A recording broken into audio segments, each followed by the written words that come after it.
সুধী দর্শক, আসসালামু আলাইকুম। আমন্ত্রণ জানাচ্ছি চ্যানেলের সংলাপ অনুষ্ঠানে।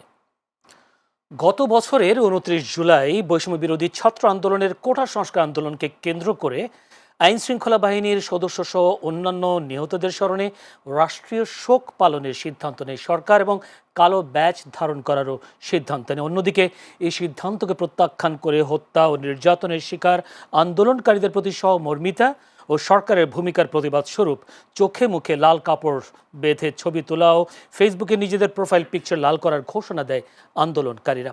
এই লাল কাপড় বাঁধা ও প্রোফাইল লাল করার পরিকল্পনা কার মাথায় এসেছিল বা কে এই কর্মসূচির উদ্যোক্তা ছিলেন, সেই বিষয়টি নিয়ে বর্তমানে ব্যাপক তর্ক বিতর্ক চলছে। চলতি বছরের ফেব্রুয়ারিতেও শিক্ষার্থীদের নতুন রাজনৈতিক দলে সদস্য সচিব নিয়ে বিরোধের মধ্যেই জুলাই অভ্যুত্থানের কৃতিত্ব নিয়ে ভার্চুয়ালি লড়াইয়ে জড়িয়েছেন অভ্যুত্থানে জড়িত আন্দোলনকারীরা। এছাড়া অভ্যুত্থানের পর রাজনৈতিক দলের নেতাদের বক্তব্য উঠে আসে অভ্যুত্থানে কার অবদান বেশি, শহীদ ও আহতদের মধ্যে কার দলের লোক বেশি। প্রশ্ন হলো, জুলাইয়ে অবদানের ভাগটাই বেশি বড়, নাকি যে জন্য আন্দোলন সে লক্ষ্যটাই নজর বাড়ানো উচিত? রাজনৈতিক দলগুলোই বা সে লক্ষ্যে এগিয়ে যাচ্ছে কি, তার উত্তর খুঁজবো আজ। দর্শক, তাই আজকে আমরা আলোচনার বিষয় নির্ধারণ করেছি জুলাইয়ে অবদান বেশি কার। বিষয়টা নিয়ে আলোচনা হবে সমসাময়িক বিষয় নিয়ে। আলোচনা করবার জন্য স্টুডিওতে আজ উপস্থিত আছেন ইলিয়াস খান, সিনিয়র সাংবাদিক ও কলামিস্ট, সাবেক সাধারণ সম্পাদক, জাতীয় প্রেস ক্লাব। ইলিয়াস ভাই, আপনাকে অনেক অভিনন্দন সময় দেওয়ার জন্য। আমার ডানে আছেন ব্যারিস্টার সানি আব্দুল হক, যুগ্ম সাধারণ সম্পাদক, এবি পার্টি। সানি ভাই, আপনাকে অনেক অভিনন্দন, স্বাগত সময় দেওয়ার জন্য। দর্শক, পুরো অনুষ্ঠান জুড়েই আপনাদের সাথে আছি আমি, জয়নুল আবেদিন। দর্শক, বলছিলাম জুলাইয়ে অবদান কার বেশি, এইটা নিয়ে আমরা বেশ আগে ফেব্রুয়ারিতে দেখেছিলাম, কিন্তু এবার নতুন করে আবার লাল কাপড় বিতর্ক শুরু হয়েছে। আমি একটু প্রথমেই যেতে চাই, যেহেতু ইলিয়াস খান সিনিয়র একজন সাংবাদিক এবং সাবেক সাধারণ সম্পাদক, তার কাছে ভালো তথ্য হয়তো আমরা পাবো। তাই আমরা ইলিয়াস ভাইয়ের কাছে একটু যেতে। ইলিয়াস ভাই, লাল কাপড় বিতর্ক ২৯ জুলাই, নিশ্চয়ই আমার ইন্ট্রোতে আপনি জিনিসটা শুনতে পেরেছেন। এখানে শিবির বলছে, শিবিরের যদি বলি ঢাকা বিশ্ববিদ্যালয় শাখার শিবির সভাপতি SM ফরহাদ সর্বপ্রথম লাল কাপড় বাঁধা ও লাল প্রোফাইল নিয়ে গণমাধ্যমে কথা বলেন ৬ জুলাই। এই সময় তিনি দাবি করেন তৎকালীন শিবির সভাপতি সাদিক কাইমের কাছে সর্বপ্রথম সফট কর্মসূচি হিসেবে লাল প্রোফাইলের এই কর্মসূচির কথা জানানোর পর তা পরামর্শ করে চূড়ান্ত করা হয়। এরপর ফরহাদের এই দাবির সঙ্গে ভিন্নমত পোষণ করেন বৈষম্য বিরোধী ছাত্র আন্দোলনের কেন্দ্রীয় সমন্বয়ক ও বাংলাদেশ গণতান্ত্রিক ছাত্র সংসদ ঢাবি শাখার আহ্বায়ক আব্দুল কাদের। তিনি বলেছেন এই চিন্তা ভাবনাটা আসে ছাত্রদলের সাধারণ সম্পাদক নাসির উদ্দিনের মাথায়। এখন আসলে এই তর্ক বিতর্কটা আপনি কীভাবে দেখছেন, বা এই জুলাইয়ের অবদান নিয়ে বা কেন এত বিতর্ক? আপনাকে ধন্যবাদ। আমার সহ আলোচক ইয়াং ম্যান, তিনি এবি পার্টির নেতা, অনুষ্ঠান যারা দেখছেন, এগুলো আসলে আমাদের যে মূল লক্ষ্য ছিল, ছাত্রদের যেমন লক্ষ্য ছিল, আমাদেরও লক্ষ্য ছিল সবাই যে ফ্যাসিস্টের পতন, এবং শুধু পতন না, রাষ্ট্রীয় ব্যবস্থাকে ঠিক করার একটি উদ্যোগ ছিল, আমি বলবো সেটা। কারণ আপনারা দেখবেন যে ছাত্রদের আন্দোলন এক পর্যায়ে কিন্তু সাধারণ মানুষরা নেমেছে, অনেক মানুষ, অভিভাবকরা নেমেছে, সবাই অনেকে নেই, সর্বস্তরের মানুষ, রিক্সাওয়ালা নেমেছে, সবাই নেমেছে। এই যে ইচ্ছাটাকে কি বলা যায়, একটু যাতে ইচ্ছাটা আমাদের পূরণ না হয়, এই ধরনের নানা ধরনের বিবৃতি ছড়ানো হচ্ছে। লাল কাপড় কে বেঁধেছে বা কার মাথায় এটা এসেছিল, সেটি নিয়ে আপনি যেমন দেখেছেন, আমিও দেখেছি কদিন ধরে। যেমন একজন বলছে ছাত্রদলের সাধারণ সম্পাদক এখন যিনি আছেন নাসির, তিনি প্রথমে এই কর্মসূচি দিয়েছেন, অন্যজন শিবিরের কেউ দাবি করছে। এইসব বিতর্কতার কোনো অর্থ নেই আসলে। আমরা কিন্তু আমাদের লক্ষ্য থেকে এখনো অনেক দূরে। আমরা 90-এর আন্দোলনে ছিলাম আমরা একদম। আমি বলি এই কারণে, আমাদের মহান মুক্তিযুদ্ধে আমাদের যে কি বলে যে আমাদের যে প্রত্যাশা ছিল, আমাদের সেই প্রত্যাশা পূরণ হয়নি। তারপরে ধরুন শেষ 90-এর গণ আন্দোলনে যে প্রত্যাশা ছিল, কোনো প্রত্যাশা কিন্তু আমাদের পূরণ হয়নি।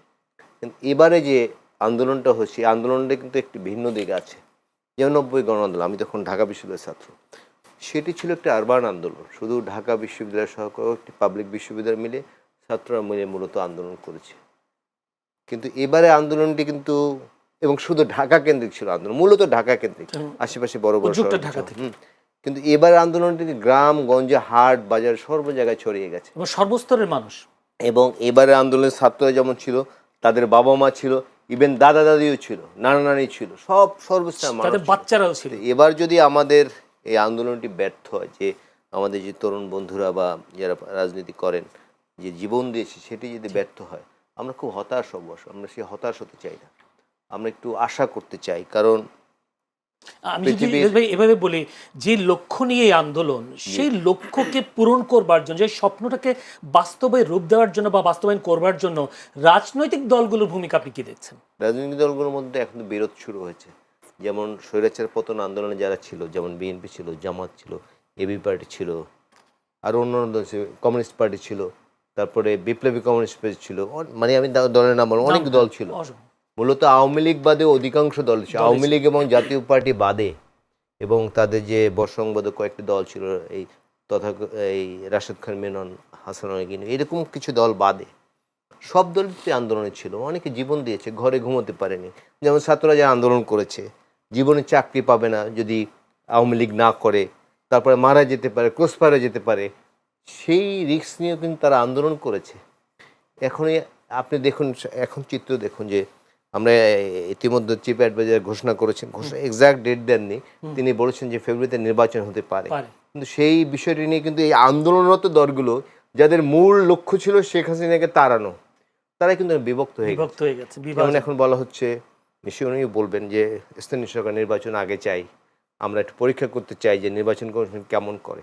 তো নির্বাচন কমিশন যদি পরীক্ষায় ফেল করে, তাহলে কি আবার একটা নির্বাচন কমিশন আপনারা নিয়োগ দেবেন? এটা তো চাচ্ছেন, সেটির পরীক্ষা কি করবে, কিভাবে করবে? যাই হোক, সেই বিতর্কে আমি যেমন সাথে এখন তো স্থানীয় সরকার নির্বাচনে নেই, এখন তো নতুন নতুন দাবি আসছে, পিআর পদ্ধতি আসছে, এইসব বিষয়গুলো নিয়ে সামনে নিয়ে আসা হচ্ছে, অনেক বিষয় আসছে, যেটি আর খুব খারাপ লাগে। নির্বাচনটা যদি না হয়, তাহলে কিন্তু আমাদের সংকট আরো বাড়বে। দেশে দেখুন এখন যে মপতন্ত্র চলছে বিভিন্ন জায়গায়, এটি কিন্তু সুলক্ষণ না। দেশে ধর্ষণ বেড়ে গেছে। এই যে দেখুন, কুমিল্লায় একটি পরিবার তিনজনকে মেরে ফেলা হয়েছে, তারপরে আরো তো এরকম ঘটনা আমরা প্রায় শুনি। সুতরাং এগুলো তো শুভ লক্ষণ না। যেন অপশক্তি, গণতন্ত্র বিরোধী শক্তি যাতে ক্ষমতায় না আসতে পারে। আমি আশা করতে চাই যে আমাদের যে রাজনৈতিক দলগুলো আছে, যেমন ওনার দলে আছে মঞ্জু ভাই, তারা অনেক স্যাক্রিফাইস করেছে, পালিয়ে বেরিয়েছেন, জেল খেটেছেন। বিএনপি নেতাদের নাম তো 400-500 মামলা, জামাতের নেতাদের এই ঘরে বসে কথা বলছে যে ষড়যন্ত্র করছে বলে নিয়ে পিটিয়ে মেরে ফেলা হয়েছে, এরকম ঘটনা তো আছে। শিবিরের ছেলেদের মেরে ফেলা হচ্ছে, ছাত্রদলে অনেক ছেলেপান মেরেছে। সুতরাং এখন কিন্তু আমাদের একটু স্বস্তি পাওয়া দরকার। আমরা নাগরিক হিসেবে, সাধারণ নাগরিক হিসেবে আমরা একটু স্বস্তি চাই যে গণতন্ত্রের জন্য। স্বস্তিটা পাচ্ছি কিনা আমরা আবার আপনার কাছে আসবো। সেই স্বস্তিটা না পাওয়ার পেছনে কি স্বার্থ, নাকি দলীয় স্বার্থ, নাকি দেশ আগে, এটা চিন্তা করছে কিনা রাজনৈতিক দলগুলো, সে প্রশ্ন নিয়ে আবার আপনার কাছে আসবো। যেতে চাই ব্যারিস্টার সানি আব্দুল হকের কাছে। ব্যারিস্টার সানি আব্দুল হক নিশ্চয় আন্দোলনে ছিলেন জুলাইতে। জি, এখন যে আন্দোলন আপনারা করেছিলেন জুলাই, সেই জুলাইয়ের অবদান নিয়ে এখন তর্ক বিতর্ক চলছে আগস্টের পর থেকেই, অর্থাৎ যে সরকার, অন্তর্বর্তী সরকার ক্ষমতা আসার পর থেকেই। কার কতজন মারা গেছেন, কার কতজন শহীদ হয়েছেন, এই বিষয়ে আমরা তর্ক বিতর্ক দেখেছি। নতুন দল, রাজনৈতিক দল গঠন করবার সময় সদস্য সচিব পদ নিয়ে ভার্চুয়ালি আমরা তর্ক বিতর্ক দেখেছি। এখন লাল কাপড় বিতর্ক শুরু হয়েছে। এখন আসলে আমরা কি মূল লক্ষ্য থেকে সবাইকে সরে যাচ্ছি কিনা, এই সরে যাওয়ার পেছনে আসলে কারা দায়ী? জি, আপনাকে ধন্যবাদ। আমার সম্মানিত সহ আলোচক সহ যারা চ্যানেলের সংলাপের দর্শক শ্রোতা আছেন, সবাইকে শুভেচ্ছা এবং সালাম জানাচ্ছি। দেখুন, আপনি ঠিকই বলেছেন, যথার্থই বলেছেন যে আন্দোলন পরবর্তী সময়ে যে একটা নতুন বাংলাদেশ করবার, একটা নতুন রাজনৈতিক বন্দোবস্ত হাজির করবার, এই রাষ্ট্রের কাঠামোকে পুনর্সজ্জা করবার যে সুযোগ এসেছিল, সেদিক থেকে মনোনিবেশ গভীরভাবে না করে আমরা আসলে অনেক ছোটোখাটো বিষয় যেগুলো কাঙ্ক্ষিত নয়, ওদিকে কিন্তু আমাদের মনোযোগটা অনেক ধাবিত হচ্ছে। এটা মোটেই কাম্য নয় আমাদের। দেখুন, কার অবদান কতখানি, এটা একটা ডিফেক্টিভ, একটা ফ্লড একটা এক্সপেকটেশন। এখন আপনি যদি বলেন যে আমার এতখানি পার্সেন্টেজ, 25% আমার, তোমার তো 10%, এটা তো হতে পারে না। যে যার জায়গা থেকে এটা কি আসলে কি দলের স্বার্থ বা উদ্ধারের জন্য ভাগাভাগি, আমি যেটা মূল কারণ মনে করি, সেটা হলো যে মূল সমস্যার জায়গা হচ্ছে যে আমি আজকে দাঁড়িয়ে বাংলাদেশকে যেভাবে চিন্তা করছি, আমি বোধহয় ভুলে যাচ্ছি মোস্ট অফ দ্য টাইম যে আমি গেল বছরের এইরকম সময় কেমন একটা বাংলাদেশ চেয়েছিলাম। দেখুন, ঐকমত্য কমিশনে আমার দল থেকে 2 জন যান, আমারও যাওয়ার সুযোগ হয়, আমি রেগুলারলি যাতায়াত করি ওখানে। তো ওখানে আমি একটা কথা কিন্তু ওই হাউসে বলেছি আমি, যে দেখুন, এটাতে আমি রাজি হচ্ছি না, আংশিক রাজি হচ্ছি, বা খুব ক্লামজি, ঢিলে ঢালা ভাব। এটা আমাদের ক্লক ব্যাক করে গত বছরের এরকম সময়ে আমি নিজেকে ফিরিয়ে নিয়ে যদি দেখি জি। যে আমি কেমন বাংলাদেশ চেয়েছিলাম গত বছর এরকম সময়ে, তাহলেই একটা প্রত্যাশিত বাংলাদেশের, এই অভ্যুত্থান পরবর্তী প্রত্যাশিত বাংলাদেশের আমরা একটা নাগাল পাবো। তখন মূল সংকটের জায়গা হচ্ছে যে আমি যখন অপ্রেসড ছিলাম, আমি যখন নিপীড়িত ছিলাম, তখন যেমন বাংলাদেশটা দেখতে চেয়েছিলাম, যখন আমার নিপীড়ক, প্রধানতম নিপীড়ক যিনি যখন বিতাড়িত হয়েছে, এখন আমি আর গেল বছরের মতো করেই ভাবছি না। জি। আমার ভাবনাটা কোথায় যেন পরিবর্তন হয়েছে। জি। ঠিক এটার কারণেই এই আশপাশের যে সমস্যাগুলো, যেমনটা বলছিলেন আমার কন্ট্রিবিউশন এইরকম ছিল, তোমার চেয়ে আমি বড়, আমার বেশি লোক মরেছে, আমি তোমার আগে ফেসবুক প্রোফাইল লাল করেছি, এইরকম ছোটোখাটো ওই যে যুদ্ধ পরবর্তী সময়ে গনিমতের মাল নিয়ে ভাগাভাগি করা, আমি তো 3 জন সৈন্যকে মেরেছি, তুমি তো একটাও মারতে পারো নাই। আসলে ওটাই কি টেস্ট হওয়া উচিত? না হওয়া উচিত যে আমি আসলে পার্টিসিপেট করেছি কিনা। তো সবার কম বেশি অবদান আছে, সবার সাইজও তো ছোট বড় আছে। তো এইটা একটা আসলে ফ্লড, ডিফেক্টিভ একটা এক্সপেকটেশন যে কার কত বেশি। এর চেয়ে বরং এই রাষ্ট্রের গঠনের কাঠামোগত যে যে পুনর্সজ্জা বা পুনর্গঠনের জন্য আমাদের মনোযোগী হওয়া উচিত। তাহলেই এই বাংলাদেশটা যে আকাঙ্ক্ষা নিয়ে রাষ্ট্র গঠিত হয়েছিল, সে আকাঙ্ক্ষার দিকে আমরা ধাবিত হতে পারবো। তো সেক্ষেত্রে আপনি কি মানে পাস্ট ক্লক যেটা বলছেন আপনি, মানে অতীতকে চিন্তা করে একই সময়ে, সে অতীতের কথা কি রাজনৈতিক দলগুলোকে ভুলে যাচ্ছে? আসলে আমাদের সমস্যা যেটা, মানে আমরা তো আসলে অতীত, বর্তমান এবং ভবিষ্যৎ তিনটাই কিন্তু গুরুত্বপূর্ণ একটা বিষয়, যে আমরা অতীতকে ভুলে যেতে চাই না, কিন্তু আবার অতীতের মধ্যে বাস করাটাও একটা বোকামি। সে অতীত থেকে So, শিক্ষা নিচ্ছে যে কিনা, অতীত সেটা তো থেকে কিন্তু শিক্ষা নিচ্ছে কিনা এটাই, মানে আমরা অতীত থেকে শিক্ষা নিতে চাই, we want experience, but we should not live in it. আমরা ওটার মধ্যে বাস করতে চাই না। এখন যেটা হয়েছিল আমাদের মহান মুক্তিযুদ্ধে, দেখবেন যে একটা বাংলাদেশে একটা রাজনৈতিক ধারা আছে, এরকম একটা দল আছে আওয়ামী লীগের নেতৃত্বে, এ তো দ্বিধা নাই বলতে, তারা দেখবেন যে ভুল একটা অ্যাপ্রোচ ছিল, যে 71-এ তাদের কন্ট্রিবিউশনটাকে একচ্ছত্র মালিকানা আকারে হাজির করার কারণে একটা কিন্তু ডিপলি ডিভাইডেড নেশন তৈরি হয়েছিল আমাদের।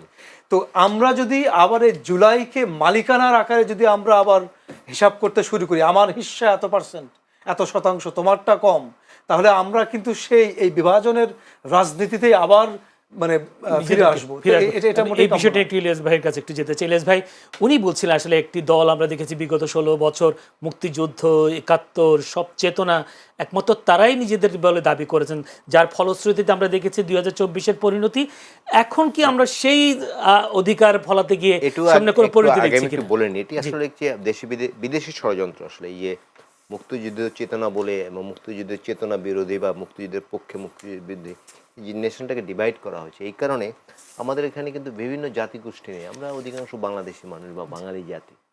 এখানে প্লেন ল্যান্ড, অধিকাংশ প্লেন ল্যান্ড। সুতরাং এই জাতিটাকে বিভক্ত করতে হলে কিছু কৌশল অবলম্বন করতে হবে। যেমন বলেছে আমরা মুক্তিযুদ্ধের পক্ষে, তার পক্ষে যে নাই, সে যদি মুক্তিযুদ্ধ হয়, আমি একটু উদাহরণ দিই। জি।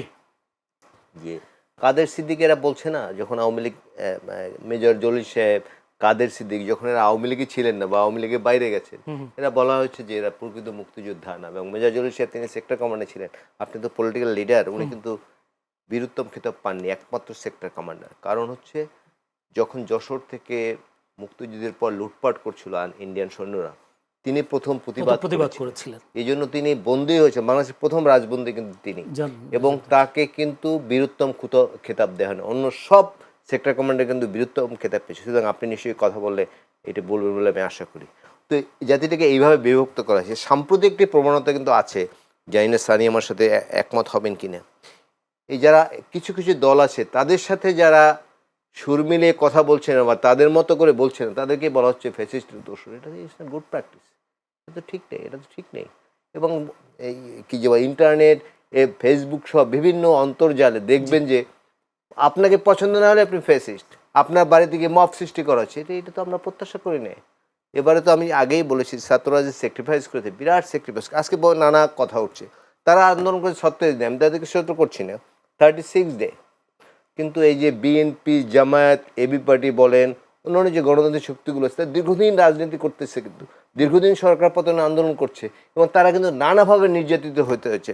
সেন্ট্রাল লিডারদের ধরুন ঢাকা করে থাকতে হয়েছে বেশি সময়, অথবা জেলে থেকেছেন, অথবা পালিয়ে থেকেছেন, অথবা নৌকায় নদীতে থেকেছেন, যাতে ধরতে না পারে। আপনি দেখেছেন নরসিংদীতে একটি ছবি বেরিয়েছিল যে ঘরে থাকতে পারছেন, ধান খেতে থেকেছে। সুতরাং সেই স্যাক্রিফাইস ছোট করার তো কোনো সুযোগ নেই। যারা এই সত্যজিৎ আন্দোলন করেছে ছাত্ররা, তাদেরকে তো ছোট তো করছে না।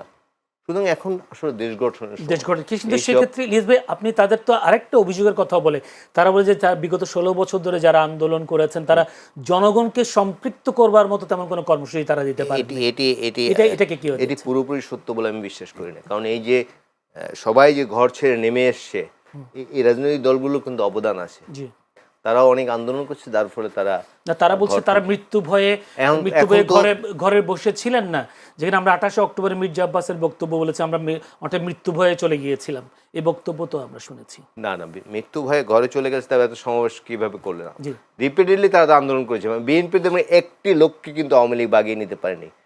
এটাই সবচেয়ে বড়। হ্যাঁ, একটি লোককে পারেনি। ছাত্র দলের একটি ছেলেকে বাগিয়ে দিতে পারে। অনেক সংগঠন আছে তারা অনেক সংগঠন ছিল ছাত্রলীগ আশ্রয় নিয়ে থেকেছে, ছাত্রদল কিন্তু একটি ছেলে সেটি করেনি। সুতরাং তর্ক করলে বহু তর্ক করা যায়। যেমন ছাত্ররা আন্দোলন করেছে, এখন তো এমন কথাও আছে যে ছাত্ররা সবসময় 52 ভাষা আন্দোলন করেছে, 69 গণ অভ্যুত্থান করেছে, 71 মুক্তিযুদ্ধ করেছে এবং সর্বশেষ 90 আন্দোলন করেছে। এরপর তারা টেবিলে ফিরে গেছে, কিন্তু আমাদের ইয়াং বন্ধুরা সচিবালয়মুখী হয়েছে।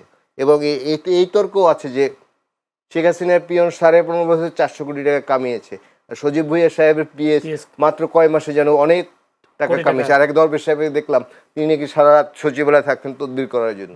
সুতরাং এগুলো বলতে চাই না। ছাত্ররা আমাদের বিরাট গর্বের বিষয়।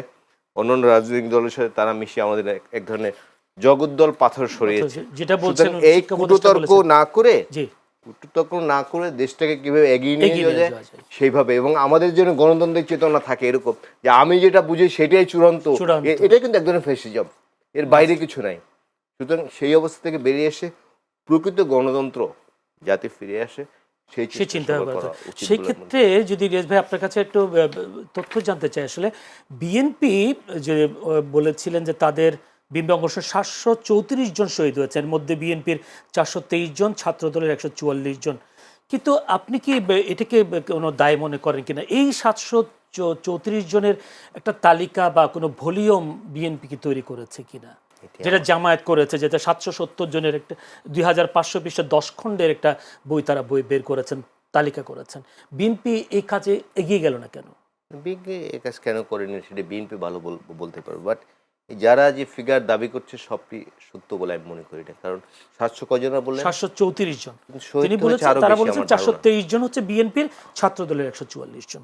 না, শহীদ দলটির কেন্দ্রীয় দপ্তরের দেওয়া তথ্য অনুযায়ী ঠিক আছে, বাট 700 কজন 34 জনের কথা বলছে, 734 জন না তো, অনেক বেশি মারা গেছে। এবং সবাই কিন্তু এটা বিএনপির লোক, কিন্তু লোক তো আমরা বলি 14, জাতিসংঘ বলছে 1300-1400 বেশি, যদিও সরকারি হিসেবে হচ্ছে 844 জন, সরকারি শেষ তালিকায় 844।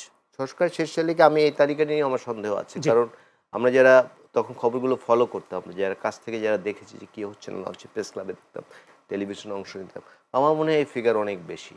আমার অনেক শহীদদের নাম হয়তো এখানে তালিকা আছে। এখানে ব্যর্থতা দেখেন কিনা রাজনৈতিক দলগুলো? তারা কেন তালিকাটা, আমরা তো 1971 সময় আমরা রাজাকারের তালিকা করতে পারি নাই, আমরা মুক্তিযোদ্ধার তালিকা করতে পারি না, এইসব বিষয় নিয়ে আজকে 52-53 বছর পরে এসেও যখন আমরা মুক্তিযোদ্ধার তালিকা করি সেখানেও দেখি রাজাকারের নাম আসে। রাজাকার নাম ওই যে আওয়ামী লীগে জয়েন করলে আর কোনো, আপনি যাই হন আপনি মুক্তিযুদ্ধ হয়ে যাবেন। জি, তো সেক্ষেত্রে এইটাও কি একসময় গিয়ে এরকম যারা ফেসিবাদ ছিল, ফ্যাসিজমের সাথে জড়িত ছিল, তারাও কি তালিকা চলে অলরেডি তো বিভিন্ন জনের সুবিধা নিয়েছে। আমি যদি ভুল না জেনে সানি ভালো বলতে পারবেন, কয়েকজন মধ্যে সুবিধাও নিয়েছে। এই যে জুলাই আহত হিসেবে আসলে তারা অন্য আহত হয়েছে, কিন্তু তারা দাবি করেছে এবং অনেকে ধরাও পড়েছে। সুতরাং এটা নিয়েও বিস্মিত হওয়ার কিছু নেই। কিন্তু দায়ী দেখেন কিনা, আমি রাজনৈতিক দলগুলোর দায়িত্ব অবশ্যই আছে। দায়িত্ব মানুষের দায় অনেক ক্ষেত্রেই আছে রাজনৈতিক দলগুলো। যেমন এখন যে বিরোধী জড়াচ্ছে, এটা তো ঠিক নেই। এটা ঠিক আমরা একটি অপশক্তির বিরুদ্ধে লড়াই করলাম, আবার সেই লড়াইটা অপশক্তি পালিয়ে যাওয়ার পরে আমরা নিজেরা মারামারি, তারপর তো সেই শক্তি আবার ফিরে আসবে। এবং আবার যদি ফিরে আসে, এই গণতন্ত্রের পক্ষের মানুষগুলো কি অবস্থা হবে সেটি মানুষ যে আকাঙ্ক্ষা দেখছিল সেই আকাঙ্ক্ষার মরণও তো হতে পারে। ধন্যবাদ। আমরা একটা ছোট্ট বিরতিতে যাব, দর্শক আমাদের সঙ্গে থাকবেন।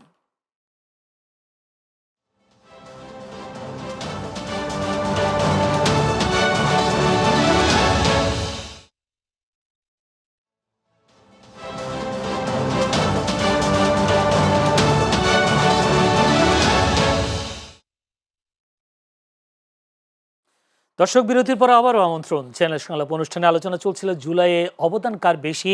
আসলে সম্প্রতি যে লাল কাপড় বিতর্ক নিয়ে আলোচনা করেছি এবং এই অবদান কার বেশি নিয়ে আলোচনাও চলছিল। আলোচনা করছিলেন আমাদের সাথে ইলিয়াস খান, সিনিয়র সাংবাদিক ও কলামিস্ট, সাবেক সাধারণ সম্পাদক, জাতীয় প্রেস ক্লাব, আছেন ব্যারিস্টার সানি আব্দুল হক, যুগ্ম সাধারণ সম্পাদক এবি পার্টি। বিরতির পরে সানি আব্দুল হকের কাছে যেতে চাই। সানি আব্দুল হক, এবি পার্টির আসলে জুলাইয়ে কতজন শহীদ হয়েছেন বা কতজন আহত হয়েছেন, সে তালিকা কি আপনাদের আছে? আমরা ওইভাবে আসলে তালিকা করি নাই, বা আমরা আমাদের কেউ শহীদ হয়েছে এরকম নাই, বাট আহত হয়েছে বেশ কিছু, আমরা গুলিবিদ্ধ হয়েছি এরকম আছে, বাট আমাদের ওইভাবে কোনো তালিকা আসলে প্রস্তুত করা হয় নাই। বাট রাষ্ট্রের পক্ষ থেকে একটু আগে বিরতির আগে যেমনটা আলোচনা করছিলেন আর কি, ইলিয়াস ভাই বলছিলেন যে রাষ্ট্রের পক্ষ থেকে একটা ফিগার একরকম, আবার জাতিসংঘ যে রিপোর্ট দিয়েছে সেখানে ফিগার অলমোস্ট ডাবল, কিন্তু অলমোস্ট ডাবল। এবং আমরা যখন সংবাদপত্র বলুন বা মিডিয়া টিভি চ্যানেলগুলো ফলো করছিলাম, তো আমাদের ধারণা ছিল এটা 2-3 হাজার হয়তো ছাড়িয়ে যাবে এরকম। তো এটা কেন এমন হলো, এটা নিয়ে আসলে আলোচনা দাবি রাখে।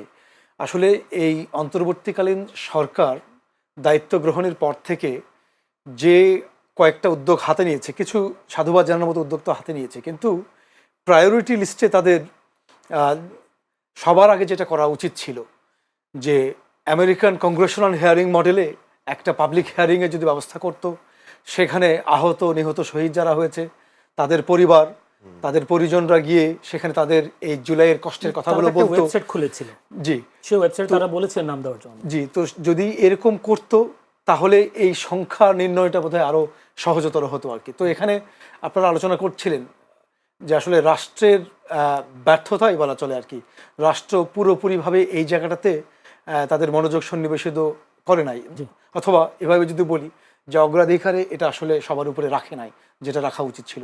এই জন্য আসলে রাষ্ট্রকে কেন দায় দিচ্ছেন? আপনাদের রাজনৈতিক দলগুলো দায় নাই কেন? রাজনৈতিক দলগুলো দেখুন, যদি রাজনৈতিক দলগুলোর উপরে যদি আপনি পরিপূর্ণভাবে দায়িত্ব অর্পণ করেন, তাহলে রাজনৈতিক দলগুলোর মধ্যে তো একটা আশঙ্কা থেকে যায়, তারা তাদের মতো করে একটা ক্রেডিট নেবার একটা প্রবণতা হয়তো লক্ষ্য করা যায়। নিজ দায়িত্ব থেকে, যেহেতু আপনাদের সারা দেশে আপনাদের লোকজন আছেন, আপনাদের নেতাকর্মী আছেন, তাদের মাধ্যমেই তো আপনারা তথ্যটা নিতে পারতেন। এলাকায় কোন জন মারা গেছেন, কোন পরিবারের লোক মারা গেছেন, তারা তো নিশ্চয়ই চিনতেন না আন্দোলনে কারা ছিলেন, আহত কারা হয়েছিলেন। সেই ব্যর্থতা কেবল আপনারা এখন রাষ্ট্রের উপর দিচ্ছেন কেন? দেখুন, রাজনৈতিক দলগুলো কি করতে পারে? রাজনৈতিক দলগুলো এই প্রক্রিয়াটাকে ফ্যাসিলিটেট করতে পারে। তা আপনি প্রক্রিয়া তো একটা কাঠামো দাঁড়া করালেন, আমরা স্টেক হোল্ডাররা জামাত করেছে, বাট অন্যান্য রাজনৈতিক দলগুলো করে নাই হয়তো। অন্যান্য অনেক যে আসলে গণ অভ্যুত্থান পরবর্তী সময়ে যে 5 তারিখের পরেই যে আসলে সংকট পুরোপুরি চলে গেছে তা না, একটা লম্বা সময় পর্যন্ত কিন্তু এই যে দেখুন, একটা লম্বা সময় পর্যন্ত পুলিশই রাস্তায় ছিল না। কি করেছে আন্দোলনকারীরা, যারা 5 তারিখে শেখ হাসিনা পালিয়েছে, এরপরে আমরা বিজয় লাভের পরে আমরা কিছু, ব্যাপারটা কিন্তু এরকম না। একটা লম্বা সময় ধরে পুলিশ রিটার্ন করে না এই কাজে, রাস্তায় কোনো ট্রাফিক নেই। এই আন্দোলনকারীরা তারা সবাই কিন্তু, তাদের মধ্যে রাজনৈতিক নেতাকর্মীরাও আছে, কিন্তু তারা কিন্তু এটাকে একদম মানে পুরো ভেঙে পড়ার কথা, পুরো সিস্টেমটা অলমোস্ট ব্রোকেন ডাউন। তো এটাকে ধরে রাখতেও আসলে তো আরও সময় দিতে হয়েছে। তো সব কিছু মিলিয়ে আসলে করা হয়ে ওঠে নাই। যে জায়গাটার কারণে ব্যর্থতার কথা বলছি আর কি, রাষ্ট্র যদি এরকম একটা উদ্যোগ নিত, যেমন কমিশন কি করেছে, কমিশন বিভিন্ন রাজনৈতিক দলগুলো কমিশন গঠন করেছে, রাজনৈতিক দলগুলোর কাছে মতামত চেয়েছে যে আপনি সংবিধান সংস্কার বিষয়ে আপনার ভাবনাগুলো আমাদেরকে শেয়ার করেন। এরপরে নির্বাচন ব্যবস্থা থেকে শুরু করে দুদক সব কিছু আমরা কিন্তু যে রাজনৈতিক দলগুলো দিয়েছে, আমরা কিন্তু আমাদের মতামত জানিয়েছি। এরপরে এগুলোকে অ্যাকোমোডেট করা, বেশিরভাগ মতের প্রতিফলন ঘটে এরকম তাদের রিপোর্ট তৈরি করা, এগুলো করেছে। ঠিক একই রকম প্রক্রিয়ায় যদি এরকম একটা উদ্যোগ গ্রহণ করা হতো, তাহলে আমি নিশ্চিত যে সব রাজনৈতিক দল এবং অংশীজন এই অভ্যুত্থানে ছিল, তারা সবাই কিন্তু খুব স্বতঃস্ফূর্তভাবে এই জায়গাতে সহযোগিতার হাত বাড়াতো। তো এই জায়গাতে আমি বোধ করি যে রাষ্ট্রের একেবারে যে দায় নেই এমনটা বলা যাবে না। দায় কিছু রাজনৈতিক দলের দায় রয়ে যায়। ধন্যবাদ। ইলিয়াস ভাই, একটু ভিন্ন প্রসঙ্গে যেতে চাই। আমরা দেখেছি 5 আগস্টের পর অন্তর্বর্তী সরকার ক্ষমতা নেওয়ার পর থেকে আমরা দেখেছি প্রতিবেশী দেশ বিভিন্ন মিডিয়াগুলো আমরা দেখেছি প্রোপাগান্ডা চালিয়েছে, বিভিন্ন রকম প্রোপাগান্ডা, সেটা নিয়ে আমরা আলোচনা করেছি। হঠাৎ করেই এখন ডক্টর ইউনুস বন্দনা শুরু হয়েছে, সে আপনার চোখে পড়েছে কিনা আমি জানি না। সেখানে বলা হচ্ছে, যদি বলি ইটিভি নামে ভারতীয় স্যাটেলাইট টেলিভিশন, তারা প্রচার করছেন G24-এর মতো ভারতীয় চ্যানেল, যেই টেলিভিশনটা, যে অনলাইন টেলিভিশনটা রিপাবলিক বাংলা, তারাও আজকে বন্দনা, ডক্টর ইউনুসের বন্দনায় বেশ উঠে পড়ে লেগেছে। তারা বলছে এই সময়ে বাংলাদেশের 9,247 কোটি টাকার বিদেশি বিনিয়োগ এসেছে।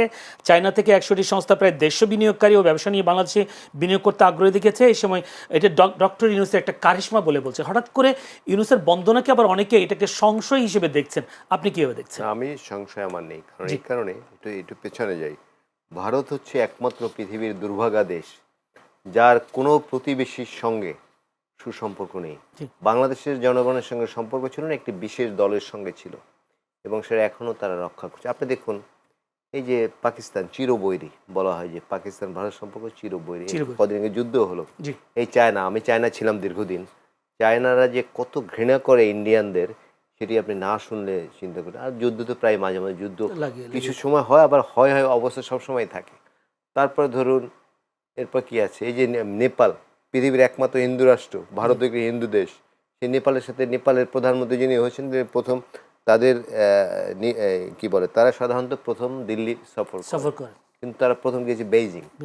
তারপর ধরুন মালদ্বীপ, 4 লাখ লোক, মাত্র 4 লাখ লোক, সেই মালদ্বীপে কিন্তু চীনপন্থী। তারপরে শ্রীলঙ্কা, সেটিও কিন্তু ইন্ডিয়ার সঙ্গে ভালো সম্পর্ক ছিল। বাংলাদেশের না, একটি দলের সঙ্গে ছিল। এখন তাদের উপলব্ধি হয়েছে যে আমরা যেগুলো করছি এগুলো তো ঠিক না। যদি তাদের সুবুদ্ধির হয় তাইলে ভালো, কারণ বাংলাদেশ তাদের সম্পর্ক করতে হবে। এই যে নিশ্চয়ই আপনি ভিডিও দেখেন, আমরা সবাই দেখছি, এই যে চেন্নাই, ওয়েস্ট বেঙ্গল, এরা কিন্তু সব জায়গায় কিন্তু খা করছে, বাংলাদেশি মানুষ যাচ্ছে না, যে কারণে তাদেরকে বিক্রি বাট্টা সব বন্ধ হয়ে গেছে। সুতরাং আমার কেন জানি একসময় তো বলা হতো ভারতের সম্পর্ক ভালো না হলে বাংলাদেশ না খেয়ে মরবে, পেঁয়াজ থাকবে না। এখন এই আপনি পেঁয়াজের উদাহরণ আপনি দেখুন, এবারে রোজায় পেঁয়াজের দাম বাড়ে নাই, আমরা কিন্তু জীবনে শুনি না।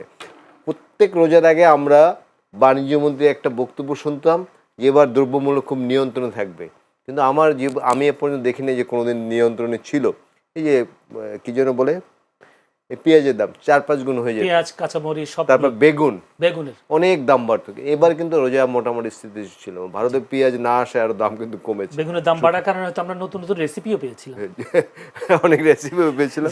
সুতরাং ভারতে এখন বুঝি শুভবুদ্ধির উদয় হয়েছে, আমি মনে করতে চাই। ইউনুস সাহেবের আমল তো বাংলাদেশ খুব ভালো চলছে। তারা যেভাবে প্রত্যাশা করেছিল যে তাদের প্রিয় পাত্র পালিয়ে গেলে, এই ভূখণ্ড 2জন পালিয়ে গেছে এরকম শেখ হাসিনার পর্যায়ে। একজন হচ্ছে লক্ষণ সেন, আমরা বইতে পড়েছি, আরেকজন শেখ হাসিনা, আর কিন্তু কেউ পালিয়ে যান। এরশাদ সাহেব, তিনি কিন্তু অনেকদিন জেল খেটেছেন, প্রায় 6 বছর পর্যন্ত, 90 তার পতনের পরে। তারপর বেগম খালেদা জিয়াকে বিদেশে পাঠানোর নানা চেষ্টা হয়েছে। এই যে 111 তথাকথিত 111-এর সময় তা কিন্তু পাঠানোর চেষ্টা হয়েছে। শেখ হাসিনা কিন্তু চিকিৎসা নিতে বাইরে গিয়েছিলেন, কিন্তু তাকে কিন্তু নেওয়া যায় না। বুঝতে পেরেছিলেন যে সুতরাং ভারতের এখন উপলব্ধি হচ্ছে যে বাংলাদেশের সাথে এরকম খারাপ সম্পর্ক, যেমন বাংলাদেশের মানুষও কিন্তু রুখে দাঁড়িয়েছে। এই যে সীমান্তে মানুষ এখনো হত্যা করছে বা বিভিন্ন জায়গায় কিন্তু প্রতিবাদ হচ্ছে, এগুলো কিন্তু আগেদের মানুষ মানে মোরালি সব উইক হয়ে গেছিল, যে আওয়ামী লীগ যেভাবে চায় সেভাবে বোধহয় দেশ চলবে। এবং অনেকের একসময় মনে হয়েছিল যে এই দুর্বৃত্ত শাসনের শেষ হবে না, শাসন শেষ হয়েছে। এবং ভারতে কিন্তু এখন অনেক অবৈধ বাংলাদেশি আছে যারা আওয়ামী লীগ করতেন এক সময়, অনেকে কিন্তু এখন থাকার পারমিশন নাই, কিন্তু তারা থাকছে এবং আশ্রয় দিচ্ছে তারা ভারত। সুতরাং তাদের এখন উপলব্ধি হচ্ছে। এবং ভারতের প্রতি আমি অনুরোধ করবো এই কারণে, আপনি কিন্তু প্রতিবেশী চেঞ্জ করতে পারবেন না, চেঞ্জ করতে পারবেন না। সুতরাং সুসম্পর্ক বজায় রাখা উচিত, ভারতের উপলব্ধি হওয়া উচিত। দেশকে এগিয়ে আসতে হবে। এই ভিসা বন্ধ করে দিয়েছে, এটা ভাবা যায়। মানুষ চিকিৎসার জন্য যায়, অনেকে নানা কারণে যায় ভারত, কিন্তু তারা ভিসা বন্ধ করে দিচ্ছে। গুড প্র্যাকটিস, কূটনৈতিক আচরণ, সঠিক আচরণ না। হয়তো তারা এতদিনে বুঝতে পেরেছেন। ধন্যবাদ ইলিয়াস ভাই। আমি একটা প্রশ্ন আপনাকে তুলতে চাই, যদি মাসুদ কামাল সাংবাদিক, যদি বেশ তাকে টকশো স্টার বলা হয়, মাসুদ কামাল একটা টেলিভিশন সেদিন বললেন যে আসলে বিএনপি এখন যে কাজ করার কথা বড় দল হিসেবে সে কাজ করতে পারছে না, এবং যে অপকর্মগুলো তাদের নেতাকর্মীরা জড়িয়ে যাচ্ছেন সেই কারণে প্রতিদিন 1% করে বিএনপির ভোট কমছে। এই বক্তব্যটাকে আপনি কি দেখেন? তাহলে তো ফেব্রুয়ারিতে নির্বাচনে তাদের ভোটই থাকবে না। 1% যদি হয়, 1 মাসে 30%, 2 মাসে 60%, 3 মাসে 90%, এগুলো প্রোপাগান্ডা, অপপ্রচার।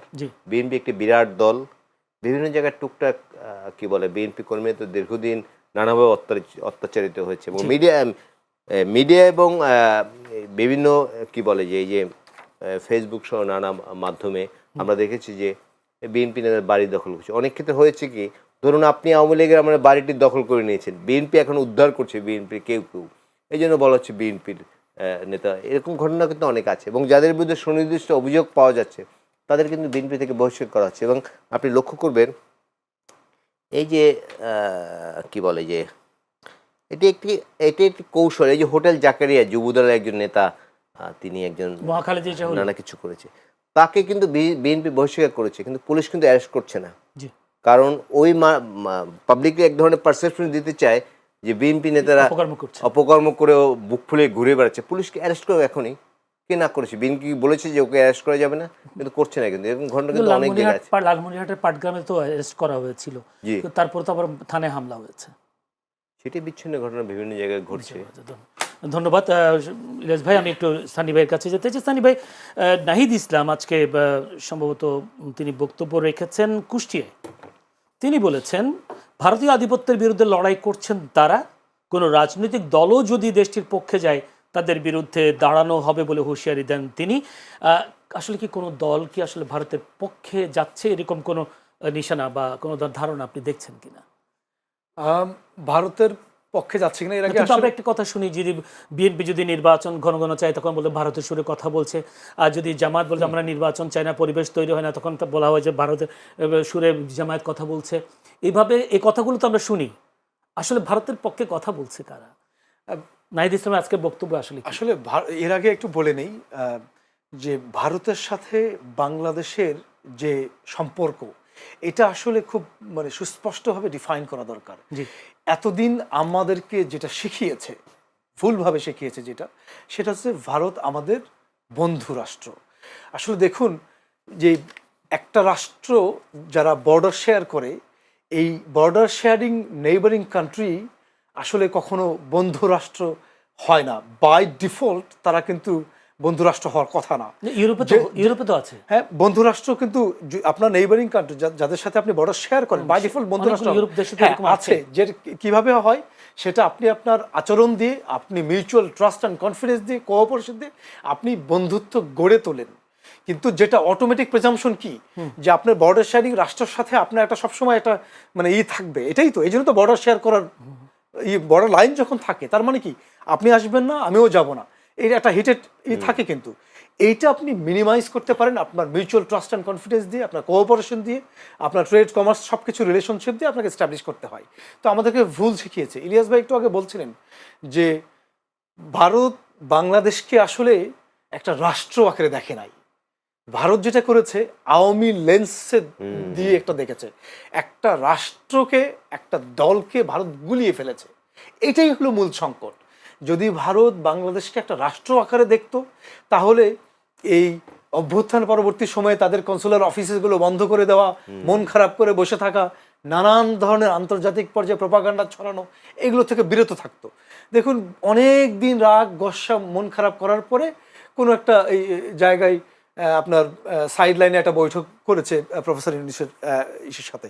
এই জন্য আমাদের আসলে মানে ফ্রেন্ডশিপটা ফরেন পলিসির এভাবে নির্ধারণ করতে হবে যে ফ্রেন্ডশিপটা হবেই আমাদের ফ্যাক্ট বাই ফ্যাক্ট বেসিস। হ্যাঁ, তো এই জায়গাতে আমাদের মানে অন্যতম একটা বোধ সবগুলো রাজনৈতিক দলের মধ্যে জাগরণ হওয়া উচিত যে ভারতের সাথে আমাদের সম্পর্কটা কয়েকটা জিনিসের উপর নির্ভর করবে। দেখুন, সীমান্ত হত্যার বিষয়ে ভারতের সাথে আমাদের একটা জায়গায় পৌঁছতে হবে, এক। দুই নম্বর, যে অভিন্ন নদীগুলো যেগুলো আছে এগুলোর আমাদের সুষম হিস্সা দিতে হবে, এইটা একটা জায়গা। এরপরে আমাদের যে মিউচুয়াল যে ট্রেড অ্যান্ড কমার্সের যে বিষয় আছে, এখানে আমাদের সঠিক হিস্সা দিতে হবে। আরেকটা হচ্ছে যে আমাদের ডোমেস্টিক পলিটিক্যাল অ্যাফেয়ার্সে আপনাদের ইন্টারফেয়ারেন্স আমরা চাই না।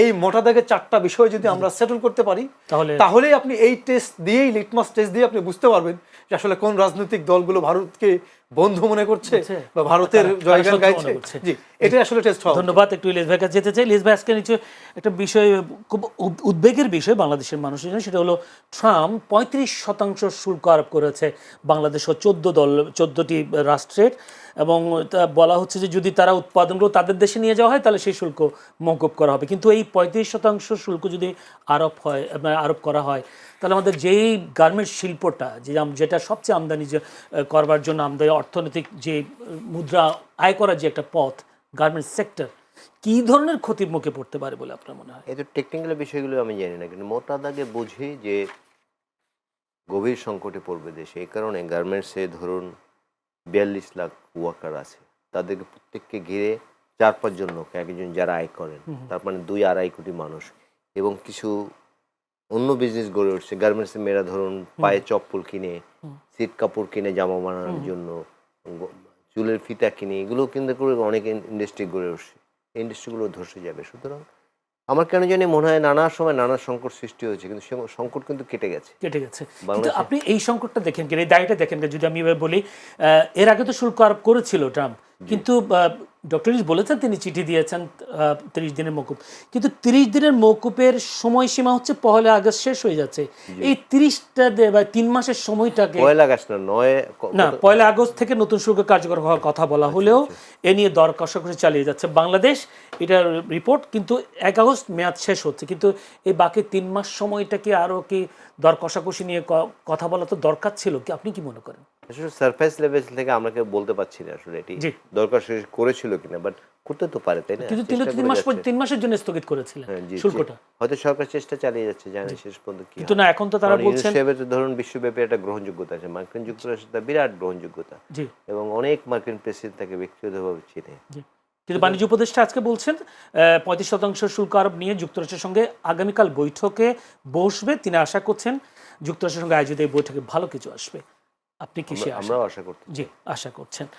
একটা জিনিস মনে রাখবেন, বাংলাদেশের গার্মেন্টস কিন্তু তাদের দরকার আছে। যেমন আমাদের দেশে যে মানুষ, উনি লন্ডন ছিলেন, এই যারা সাধারণ জব করে, এই মানুষগুলোকেও কিন্তু ওই সব দেশের দরকার আছে। কারণ তা কি মেইন স্ট্রিম জব ছাড়া কিন্তু আমেরিকানরা, এই ইউকের যারা নাগরিক, তারা করবে না। এই যে সাধারণ কাজ, প্লাম্বার থেকে শুরু করে, এগুলো কিন্তু এই থার্ড ওয়ার্ল্ড কান্ট্রির লোক লাগবে।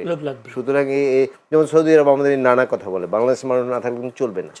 সুতরাং এটা কিন্তু মাথায় রাখতে হবে। জি, ধন্যবাদ। একটু অন্য প্রসঙ্গে যেতে চাই, যেহেতু আজকে সিইসি কথা বলেছেন, প্রধান নির্বাচন কমিশনার, তিনি বলেছেন গত 3 নির্বাচন নিয়ে যেসব বিদেশি পর্যবেক্ষক ভালো সার্টিফিকেট দিয়েছেন তাদেরকে আমরা এবার পর্যবেক্ষক হিসেবে নেব না।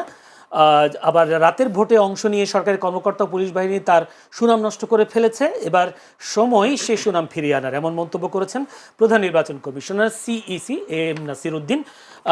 এবং এই নির্বাচন কমিশন নিয়ে আবার এনসিপির একটা তাদের বক্তব্য আছে, তার এই যে নির্বাচন কমিশন পুনর্গঠনের একটা তারা দাবি দিয়েছেন।